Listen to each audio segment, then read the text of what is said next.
ઓલી વાડીએ ના જવાનો હો. ત્યાં કાલ કવડો મોટો યાર હતો. બાપા થોડો દઈ રે.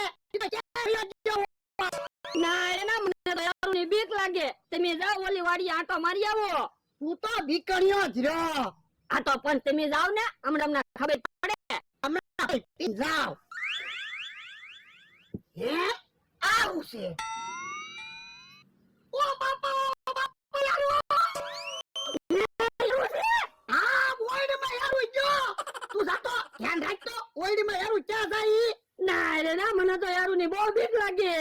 તો પણ હવે હું કરશું? એક કામ કરો મમરાભાઈ ને ફોન કરીને કયો એટલે ઈ યારું પકડવા વાળા ભાઈ ને લઈને આવશે. મમરાભાઈ. હલો મમરાભાઈ. બોલો ભોળા દાદા. એ ગામમાંથી યારું પકડવા વાળા ભાઈ ને લઈને વાડી આવો ને. એ હારું કહી દીધું. ભોળા દાદા મમરાભાઈ ભાઈ ને લઈને આવે ને ત્યાં સુધી તમે ઓરડી માંથી ગાંઠિયા લઈ આવો ને તો બેઠા બેઠા ગાંઠિયા તો ખાવી. ના રે ના યારું ની મને બહુ બીક લાગે હો. જા તું ઓરડી માંથી ગાંઠિયા લઈ આય.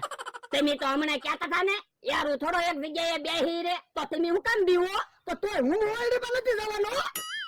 તમે તો હમણાં કહેતા હતા ને યારું થોડો એક જગ્યાએ બેહી રે તો તમે હું કેમ બીવો. તો તોય હું ઓરડી માં નથી જવાનો. યારું તો આમ ફરીને આમ આવ્યો. ઓ બાપા એ ખોટું ખોટું કહો એટલા બધા હું બીવો. ઓય બાપા મને હું કામ બીવરાવે. ઈ આ મમરાભાઈ ઓલા ભાઈ ને લઈને આવ્યા. ઓરડી માં છે.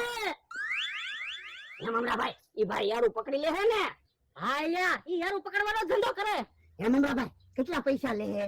ખાલી પેટ્રોલ ના પૈસા લે. તો વાંધો ના. હે યારું પકડી લીધો.